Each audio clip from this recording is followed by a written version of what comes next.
예, 오늘은 요한계시록 4장 1절부터 11절까지의 말씀을 함께 읽겠습니다. 요한계시록 4장 1절부터 11절까지 함께 읽겠습니다. 이 일 후에 내가 보니 하늘에 열린 문이 있는데 내가 들은 바 처음에 내게 말하던 나팔 소리 같은 그 음성이 이르되 이리로 올라오라. 이후에 마땅히 일어날 일들을 내가 내게 보이리라 하시더라. 내가 곧 성령에 감동되었더니 보라, 하늘에 보좌를 베풀었고 그 보좌 위에 앉으신 이가 있는데 앉으신 이의 모양이 벽옥과 홍보석 같고 또 무지개가 있어 보좌에 돌렸는데 그 모양이 녹보석 같더라. 또 그 보좌에 돌려 24 보좌들이 있고 그 보좌들 위에 24 장로들이 흰옷을 입고 머리에 금관을 쓰고 앉았더라. 보좌로부터 번개와 음성과 우레소리가 나고 보좌 앞에 켠 등불 7이 있으니 이는 하나님의 7영이라. 보좌 앞에 수정과 같은 유리바다가 있고 보좌 가운데와 보좌 주위에 4생물이 있는데 앞뒤에는 눈들이 가득하더라. 그 첫째 생물은 사자 같고 그 둘째 생물은 송아지 같고 그 셋째 생물은 얼굴이 사람 같고 그 넷째 생물은 날아가는 독수리 같은데 4생물은 각각 6날개를 가졌고 그 안과 주위에는 눈들이 가득하더라.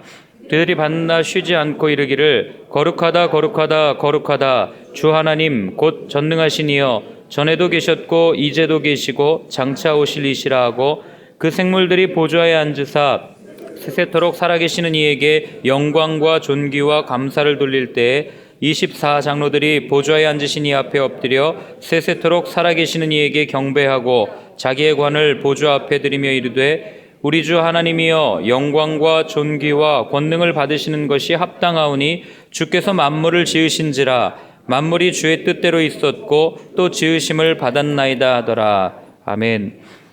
요한은 그 소아시아의 7교회에 대한 그 예수님께서 보여주신 그 환상을 보고 나서 그리고 오늘 이제 그 땅의 모든 일들을 보여주신 후에 요한의 시선이 변화가 됩니다. 땅의 교회들을 바라보던 요한의 눈이 이제 하늘에 있는 보좌를 바라보게 되는 일들을 보게 됩니다. 우리 1절을 다시 한번 읽어보겠습니다. 이 일 후에 내가 보니 하늘에 열린 문이 있는데 내가 들은 바 처음에 내게 말하던 나팔 소리 같은 그 음성이 이르되 이리로 올라오라. 이후에 마땅히 일어날 일들을 내가 내게 보이리라 하시더라. 아멘. 그런데 요한이 땅의 것을 바라보다가 하늘의 것을 보게 되는 이 초청, 이 시발점이 무엇이냐면 오늘 1절에 있는 것처럼 이리로 올라오라. 이후에 마땅히 일어날 일들을 내가 내게 보이리라 라고 하는 예수님의 초청이라는 사실입니다. 어쩌면 사람의 일생은 우리 눈에 보이는 이 땅에 있는 것들을 우리의 마음에 계속해서 채워가는 일련의 과정일지 모르겠습니다. 끝없이 채우고 채워도 채워지지 않는 마음의 것을 무언가 계속 채우기 위해서 사람들은 누구를 힘들게 하고 누구의 것을 빼앗고 더 많이 갖고 더 많이 소유하면 내가 무엇이라도 된 것처럼 그렇게 살아가는 것이 사람의 삶일지도 모르겠습니다. 이렇게 살았던 대표적인 사람이 누구냐면 바로 이 당시 초대 그리스도인들을 박해했던 로마의 황제 카이사랴라고 불리우는 로마의 황제. 요한이 이 글을 썼을 당시는 도미티안 황제 때였죠. 그 황제라고 불리는 사람들이 이렇게 살았어요. 내가 무언가를 더 많이 가지면 더 넓은 영토를 소유하기 위해서 그 많은 사람들을 힘들게 하고 또 때로는 사람들의 생명을 빼앗아가기까지 하면서 그렇게 했던 이유는 자신이 가졌던 정치 권력을 유지하기 위해서 자신이 누리고 있었던 모든 것을 유지하기 위해서 그렇게 유지하면 마치 내가 뭐라도 된 것 같이 오히려 내가 신이라도 된 것처럼 그래서 당시의 황제는 자기를 부를 때 주와 신이라는 말을 써서 자기를 부르게 했던 그런 기록들을 우리는 보게 됩니다. 그러니까 그렇게 많은 것을 이 땅의 것을 내가 갖고 있으면 내가 신이라도 된 것과 같은 그런 삶을 누렸던 사람들이 로마의 황제였던 거죠. 심지어 오늘날에도 우리도 그렇게 살지 않습니까? 내 안에 무언가를 채우기 위해서 더 많은 것을 소유하려 하고 그리고 심지어 영혼까지 소유하려고 하는 것이 이 시대 사람들의 욕심 아니겠습니까? 이렇게 땅의 것에 집착하며 사는 우리를 그 집착을 이제 끊어내게 하시고 눈을 들어 하늘 보좌를 바라보게 하시는 그 예수님의 초청이 없었다면 여러분 오늘 우리는 이렇게 예배드릴 수 없지 않겠습니까? 그래서 그 땅의 것에 집착하고 살아가는 사람들의 눈을 돌려 하나님의 것을 보게 하는 그것, 세상으로부터 불러내어 하나님을 바라보도록 하는 그걸 뭐라 그럽니까? 성도라고 그러는 거예요. 그래서 여러분, 이 자리에 있는 우리, 예수를 그리스도라고 고백하는 우리는 더 이상 땅의 것에 집착하지 않습니다. 땅의 것에 묶인 사람이 아니에요. 예수님께서 이제 우리 눈을 들어 하늘 보좌를 바라보게 하시고, 이 땅의 것에 묶여서 이 땅에 어떻게 하면 내가 더 많은 것을 소유할까, 어떻게 하면 내가 조금 더 성공할 수 있을까를 바라는 삶이 아니라, 비록 내가 가진 것은 없어도 하나님이 나의 전부이십니다, 이 세상의 주인이신 하나님이 나의 아버지십니다라고 고백할 수 있는 그런 삶을 살 수 있도록 초청하여 주시는 사건이 바로 성도가 되는 사건이라고 하는 것입니다. 그런데 이 성도의 시작은 그래서 내 의지, 내 노력, 내 힘으로 되는 것이 아니라 예수님의 초청이 있어야만 가능하다고 하는 겁니다. 2절을 함께 읽겠습니다. 내가 곧 성령에 감동되었더니 보라, 하늘의 보좌를 베풀었고 그 보좌 위에 앉으신 이가 있는데, 자, 그런데 그 초청에 응해도 성령이 열어주시면 우리는 보지 못할 때가 있습니다. 오늘도 여기 보면 요한이 내가 곧 성령에 감동되었더니 라고 분명하게 기록하고 있어요. 같은 사물을 봐도 다르게 느끼는 거예요. 성령 충만한 사람과 그렇지 못한 사람은 같은 일을 겪어도 전혀 다르게 느껴지는 겁니다. 예를 들면 성경에 그 엘리사라고 하는 사람이 있어요. 아람의 군대가 북이스라엘의 사마리아를 공격합니다. 그때 많은 사람들이 볼 때는 그냥 강한 강대국이 북이스라엘을 쳐들어왔던 전쟁터였을 뿐이었어요. 그런데 성령의 사람이었던 엘리사가 볼 때는 어떻습니까? 그냥 단순한 전쟁터가 아니었어요. 하늘에 가득 차 있는 불말과 불병거를 볼 수 있었습니다. 이렇듯 성령의 사람이 보는 건 다르다는 거예요. 또 어떤 일들이 있습니까? 이스라엘 백성들이 홍해를 건널 때요, 출애굽해서 홍해를 쭉 건너갈 때 그들에게 있어서는 그냥 하나님의 기적이었어요. 바닷길이 열리고 애굽 군대가 바닷물에 수장되었던 그런 하나의 사건이었을 뿐입니다. 그러나 성령의 사람이었던 바울의 눈에는 이것이 어떻게 비춰졌습니까? 이스라엘 모든 백성들이 하나님 앞에 그들의 부정함을 덜어내는, 그들이 다시 한번 하나님의 백성이 되어가는 세례식으로 보았던 거예요. 우리가 같은 사건을 보아도 어떻게 해석되어지는가의 그 기준은 내가 성령 충만한가, 성령 충만하지 않은가.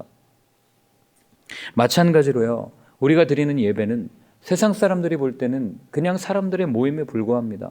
모여서 같이 노래 부르고 같이 좋은 이야기 나누고 그리고 같이 마음을 모아서 기도하고 그런 종교 활동으로 비춰질 수 있어요. 그러나 성령 충만한 사람에게 있어서의 예배는 무엇입니까? 하늘 잔치요, 하나님과 함께하는 축제라는 거예요. 내가 드리는 예배가 정말 축제처럼 여겨지십니까? 내가 드리는 예배가 하나님과 함께하는 그 아름다운 교제로 느껴지십니까? 아니면 그냥 사람들이 모여서 함께 부르는 노래, 사람들이 함께 모여서 그냥 좋은 말을 듣는 시간, 아니면 사람들과 함께 모여서 그냥 우리의 마음을 털어놓는 시간, 여러분들은 어떻게 예배를 드리고 계십니까? 3절부터 5절까지를 함께 읽겠습니다. 앉으신 이의 모양이 벽옥과 홍보석 같고 또 무지개가 있어 보좌에 둘렸는데 그 모양이 녹보석 같더라. 또 보좌에 둘려 24보좌들이 있고 그 보좌들 위에 24장로들이 흰옷을 입고 머리에 금관을 쓰고 앉았더라. 보좌로부터 번개와 음성과 우레소리가 나고 보좌 앞에 켠 등불 7이 있으니 이는 하나님의 7 영이라. 보좌에 앉으신 분에 대한 묘사를 이제 요한은 쭉 해나갑니다. 거기 보시면 어떻게 되어 있어요? 앉으신 이의 모양이 벽옥과 홍보석 같다라고 표현되어 있어요. 제사장의 앞에 붙어있던 보석과도 비슷합니다. 그리고 또 거기 보면 무지개가 있다, 이렇게 표현되어 있죠. 유대인들에게는 무지개 하면 그냥 말하지 않아도 그냥 자동적으로 떠오르는 게 있어요. 한국인 하면 뭐가 떠오릅니까?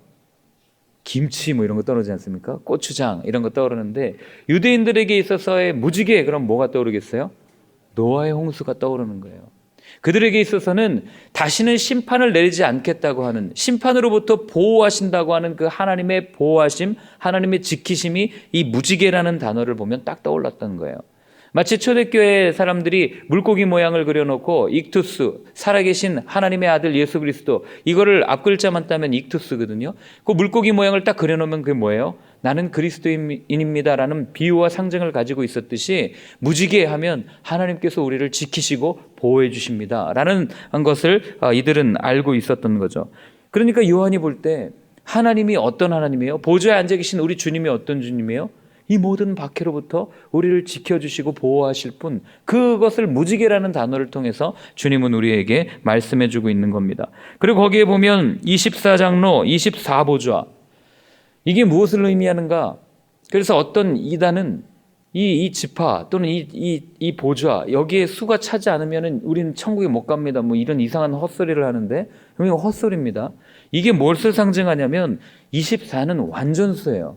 그러니까 무엇을 얘기합니까? 24장로와 24보좌라는 얘기는 구원받은 모든 백성들, 구원받은 완전한 사람들을 의미하는 거예요.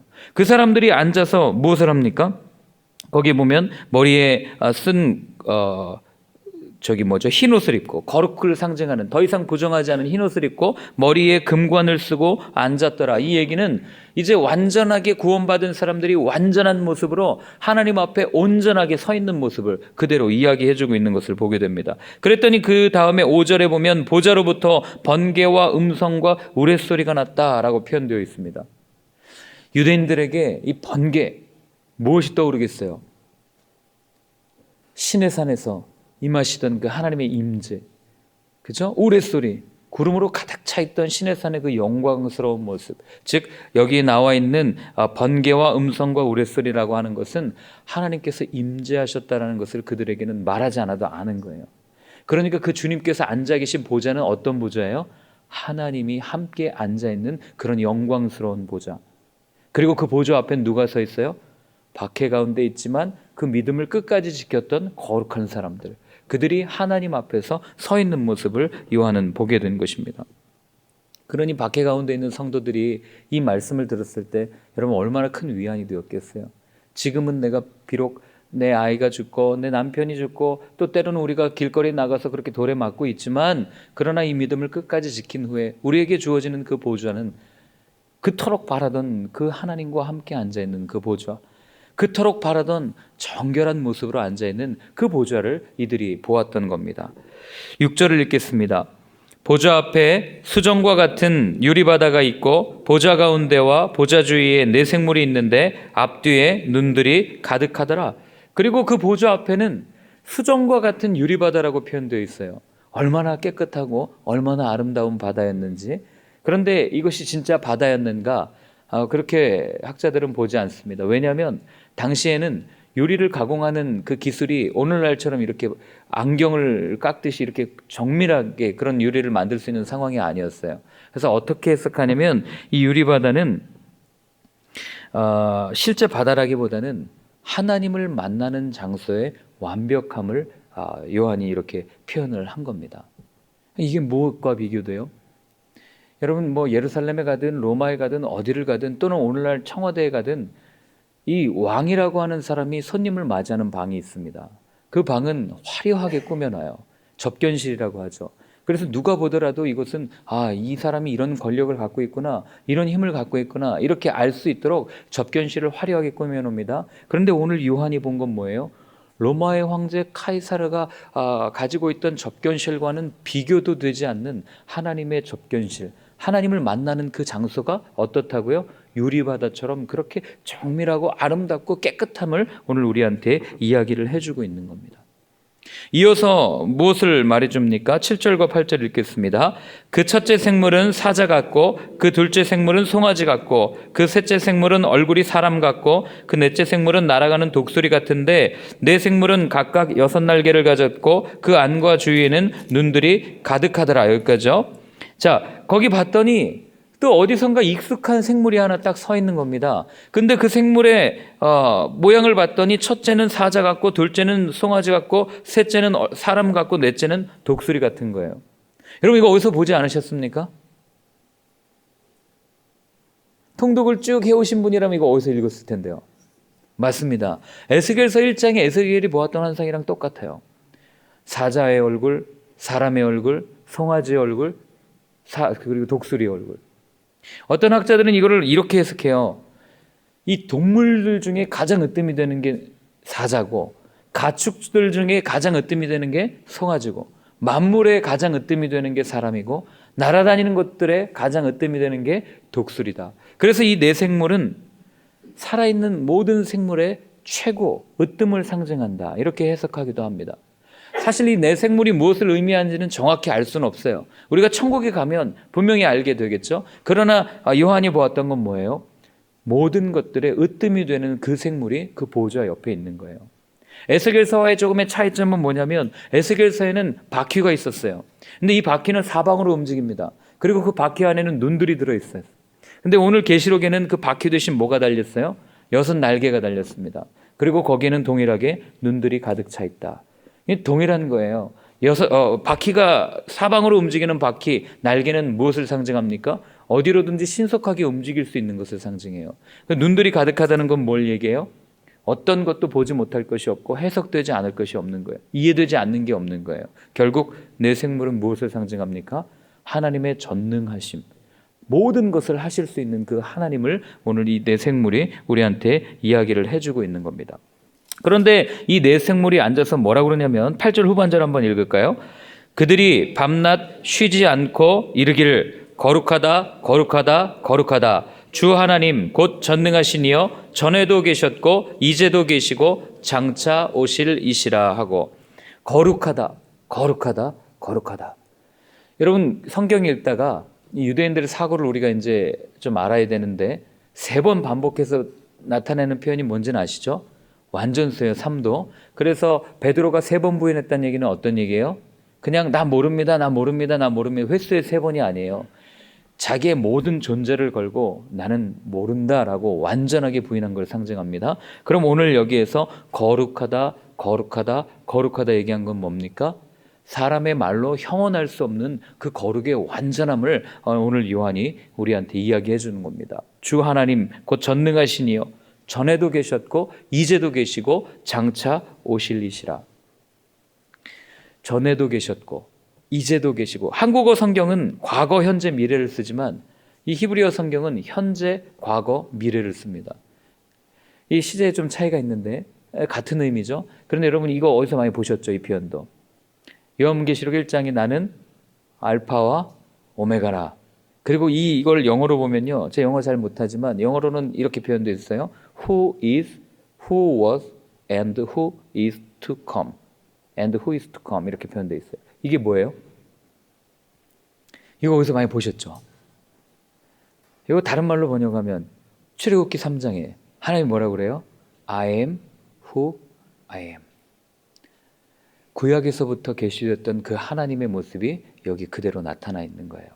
요한은 왜 이렇게 표현했을까요? 유대인들에게 이런 표현은요, 이제도 계시고 현재도 계시고 과거에도 계시고 미래도 오시리다. 이거는 유대인들의 문헌에 자주 표현되는데 이걸 누굴 상징하냐면 하나님을 상징하는 표현이에요.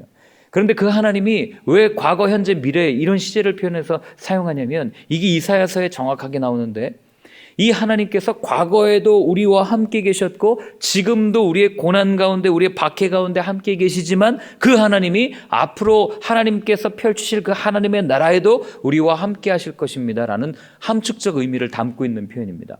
여러분 이사야서 한번 펴보실래요? 이사야서 44장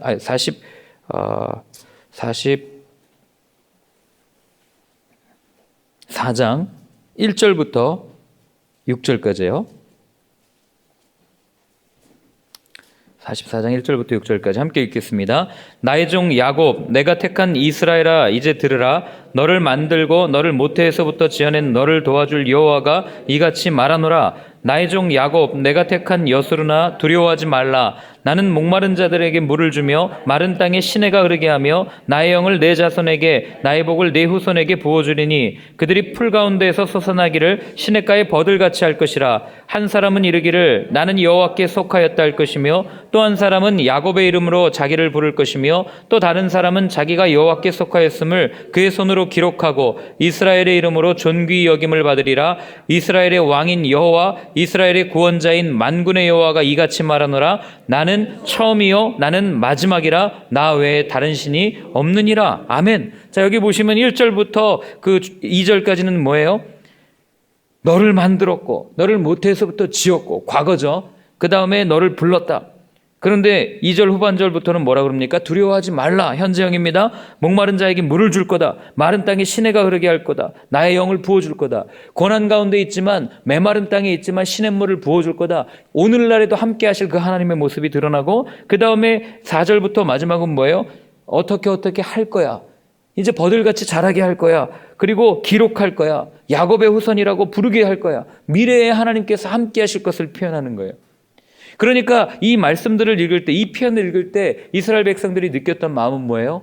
그래, 지금은 힘들지만 과거에 함께 하셨던 그 하나님이 나와 함께 하기 때문에 나는 영원히 평안한 삶을 살 거야 라고 하는 그 메시지를 담고 있는 겁니다.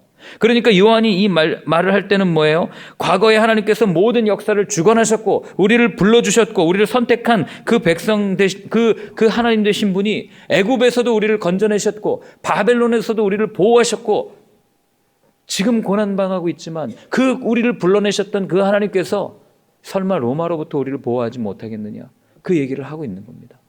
그러니까 이 앉아서 이 말씀을 듣는 사람들은 꿈을 꿀 수 있었던 거예요. 이 로마의 박해가 아무것도 아니구나.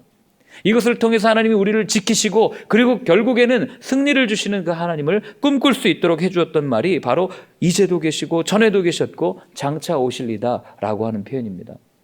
그럼 여러분 이걸 우리한테 그대로 적용시키면요, 여러분들이 일생을 한번 살펴보십시오. 어떻게 우리가 과거에 살았습니까? 그리고 그 고난 가운데 어떻게 주님이 우리를 보호하셨어요? 믿음의 사람들의, 성령의 사람들의 고백은 그거 아닙니까? 모든 것이 하나님의 은혜였습니다. 그럼 그 하나님, 은혜의 하나님께서 오늘을 사는 우리를 지키고 계십니까? 물론 힘들 때 하나님의 손길이 느껴지지 않을 때가 있어요. 그래서 우리는 그렇게 고백합니다. 하나님 대체 어디 계십니까? 그러나 시간이 지나고 보면 그 역시도 하나님의 손길이었음을 알게 되는 거죠. 그래서 성령의 사람은 그 눈을 열어서 오늘을 사는 이 순간에도 나를 붙들고 계시는 그 하나님의 손길을 보는 거 아니겠어요? 그리고 나서 기대하는 거죠. 앞으로도 그분이 나를 그 아버지의 나라에 인도하시겠구나. 여러분 박해 가운데 계십니까? 어려움 가운데 계십니까? 이 말씀을 오늘 꼭 기억하는 하루가 되었으면 좋겠습니다. 자, 그리고 9절부터 11절까지를 읽겠습니다. 그 생물들이 보좌에 앉으사 세세토록 살아계시는 이에게 영광과 존귀와 감사를 돌릴 때에 24장로들이 보좌에 앉으신 이 앞에 엎드려 세세토록 살아계시는 이에게 경배하고 자기의 관을 보좌 앞에 들이며 이르되 우리 주 하나님이여 영광과 존귀와 권능을 받으시는 것이 합당하오니 주께서 만물을 지으신지라 만물이 주의 뜻대로 있었고 또 지으심을 받았나이다 하더라. 아멘. 자, 내 생물과 구원받은 모든 백성들 그리고 24장로들이 자기가 받은 면류관을 그분의 보좌 앞에 내어놓고 뭐 하고 있습니까? 찬양하고 예배하고 있는 모습을 우리한테 보여주고 있는 거예요. 경배하고 있는 모습을. 그럼 여러분 오늘 이 환상을 요한이 쭉 봤을 때 요한은 누가 옆에서 말해주지 않아도 누가 옆에서 해석해주지 않아도 요한이 그냥 느끼는 게 있었어요.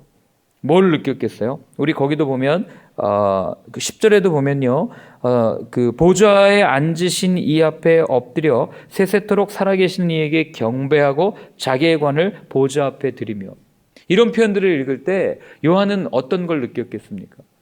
지금 모든 사람들이 그 보좌 앞에 엎드려 그에게 칭송하고 어떻게 하면 그에게 잘 보일까를 고민하는 그 로마의 카이사르의 그 보좌와 요한이 오늘 보았던 하늘에 있는 그 거룩한 그 흰 옷을 입고 모든 구원받은 백성들이 경배하고 있었던 하나님의 보좌가 말하지 않아도 자연스럽게 비교가 됐던 거예요. 세상의 권력과 하나님의 권력이 요한에게는 비교가 되었던 것을 우리는 알게 되는 겁니다. 요한이 어제도 말씀드렸지만 주변에 있던 사람들이 그렇게 순교하고 결국 요한도 나중에 순교하지 않습니까? 그렇게 순교할 수 있었던 이유가 뭐예요? 그에게는 세상의 권력이 아무것도 아니라는 것을 이미 보았기 때문이었어요. 초대교회 성도들이 그렇게 자기의 목숨을 내어놓으면서까지 그렇게 순교할 수 있었던 이유는 이 세상에서의 영광이 아무것도 아니요 하늘에서 오는 그 하나님의 영광이 진짜라는 것을 알았기 때문이었습니다. 바울은 어떻습니까? 제가 자주 인용하잖아요. 좋아해서 자주 인용하는데 나의 달려갈 길과 주 예수께 받은 사명 곧 은혜의 복음을 증언하는 일에는 나의 생명을 조금도 귀한 것으로 여기지 아니한다 하면서 그가 얼마나 헐벗었어요. 얼마나 매맞았습니까? 얼마나 그 강도의 위험에 노출되었고 죽을 뻔한 일이 몇 번이에요. 그럼에도 불구하고 끝까지 그 길을 걸어갈 수 있었던 이유가 뭐예요? 바울은 셋째 하늘이라고 표현되어 있는 하나님의 나라를 보았기 때문에 그렇습니다. 그 찬란한 영광을 보았기에 비록 자기가 가지고 있는 로마의 시민권, 모두가 가지고 있었던 그 시민권조차도 내가 배설물로 여기는 까닭은 예수 그리스도가 훨씬 더 고상하고 귀하다는 것을 그는 알았기 때문에 그랬습니다. 여러분, 우리는 오늘 무엇을 귀하게 여기고 있습니까? 우리는 어느 것을 바라보고 있습니까? 세상의 보좌입니까? 아니면 하나님의 보좌입니까? 물론 이렇게 이분법적으로 사고하는 것이 언제나 옳지는 않습니다. 그러나 성경에서 구원을 이야기할 때는 항상 이분법을 이야기합니다. 빛과 어둠, 생명과 사망. 그렇다면 우리는 어느 것을 바라보고 있습니까? 우리는 정말 예수님이 너무너무 귀해서 그런 고백을 우리가 날마다 드리고 있습니까? 머리로는 예수님이 귀하다는 걸 알면서 세상의 현실에서는 이게 조금 더 소중한데요, 예수님. 잠깐만 여기서 조금만 이거 좀 누리다가 내가 그때 조금 더 나이 먹고 내가 조금 더 힘이 없으면 그때 내가 주님 앞에 가까이 갈 날, 그날이 다가오면 그때서야 내가 주님을 위해서 좀 살겠습니다. 그렇게 고백하시는 분 혹시 계십니까? 아니요. 주님께서 원하시는 것은 지금 우리의 삶입니다. 지금 우리가 그 주님과 세상과 비교할 수 없는 그 주님 앞에 내 모든 것을 내어드리겠습니다라고 하는 그 고백, 그것을 주님께서는 우리에게 원하신다는 거죠. 여러분, 이것을 그대로 우리에게 적용한다면 하나님을 적대하는 거대한 국가 권력이나 성도를 넘어뜨리려고 하는 악한 영의 유혹을 이길 수 있는 유일한 방법은 우리가 하늘 보좌를 보아야 한다는 거예요.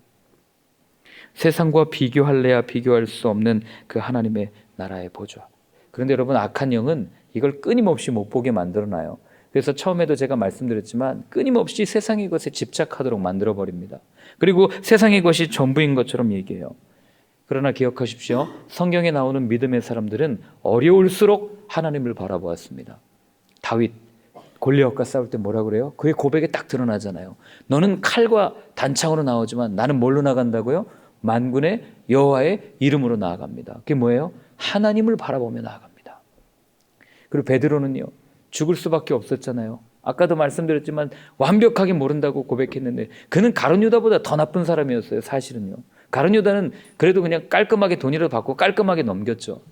베드로는요, 그 앞에서는 호언장담했잖아요. 나 절대 배신 안 합니다. 그런데 배신했잖아요. 근데 그가 어떻게 살았어요? 대제사장의 뜰에서 온몸에 피를 흘리며 쓰러져 있는 그 예수님과 뭐 했을 때요? 눈이 마주쳤을 때, 그가 예수님을 바라보았을 때, 그가 그 주님의 보좌를 바라보았을 때 그는 회개했고 생명을 얻는 것들을 보게 됩니다. 자, 그렇다면 오늘을 살아가는 우리가 무엇을 바라봐야 되겠습니까? 답이 딱 나오죠? 오늘 그 보좌를 바라보는 하루가 되었으면 좋겠습니다. 제가 마지막으로 즐겨 부르는 찬양의 가사를 불러드리고 우리 함께 기도하도록 하겠습니다. 힘들 때마다 이 찬양을 부릅니다. 내게로부터 눈을 들어 주를 보기 시작할 때 주의 일을 보겠네. 내 작은 마음 돌이키사 하늘의 꿈 꾸게 하네. 주님을 볼 때 성령이 나를 변화시켜 모든 두려움 사라질 때 주의 일을 보겠네. 황폐한 땅 한가운데서 주님 마음 알게 되리. 주님을 볼 때 내 모든 시선을 주님께 드리고 전능하신 하나님을 느낄 때 비록 고난 가운데 있지만 세상은 주의 나라가 되고 나는 하나님을 바라보며 하나님이 일하기 시작할 것입니다라는 이런 고백입니다. 여러분, 오늘 요한이 보았던 그 환상을 생각하면서 비록 우리가 어려움 가운데 있지만 이제도 계시고 전에도 계시고 장차 오실 그분을 우리가 기억하면서 예, 주님이 나와 함께 하시면 내가 이길 수 있습니다 고백하는 이 아침 되었으면 좋겠습니다. 함께 기도하겠습니다. 하나님 아버지, 요한에게 보여주셨던 그 환상을, 그 하늘 보좌의 환상을 하나님 오늘 우리에게도 허락하여 주시니 감사합니다. 우리 눈을 들어 아버지 세상의 것을 바라보는 우리의 삶이 아니라 하늘 보좌를 바라보며 이제도 계셨고 전에도 계셨고 장차 오실 그 주님을 바라보며 나아가는 우리의 삶이 되게 하여 주옵소서. 하나님, 때로는 말하지 못할 탄식과 누구에게도 말할 수 없는 그 어려움 때문에 주님 앞에 나와 간구하는, 그렇게 기도할 때가 얼마나 많은지요. 그러나 그때마다 주님, 우리가 기억해야 할 것은 지금 나와 함께 하시는 그 주님, 그 손길을 잊지 아니할 수 있도록 도와주시고 끝까지 우리를 붙들고 계시는 그 하나님으로 인하여 기뻐할 수 있는 우리의 삶이 될 수 있도록, 그래서 먼 훗날 주님 앞에 갔을 때 주님이 우리를 꼭 안아주시며 주님과 함께 거니는 그것을 생각하며 기뻐할 수 있는, 감사로 예배할 수 있는, 거룩하다 거룩하다 외칠 수 있는 우리의 삶이 되어질 수 있도록 주님 도와주시옵소서. 이제는 십자가에서 그 영원한 하늘 보좌로 가는 길을 열어주신 예수 그리스도의 크신 은혜와 하나님의 사랑과 성령님의 인도하심이 이제는 땅의 것에 묶이지 아니하고 하늘 보좌를 바라보며 이제도 계시고 전에도 계시고 장차 오실리 우리 주님만을 바라보며 나아가겠다고 다짐하는 이 자리에 계신 분들, 모든 분들 머리 위에 이제로부터 영원까지 늘 함께하여 주옵시기를 간절히 축원하옵나이다. 아멘.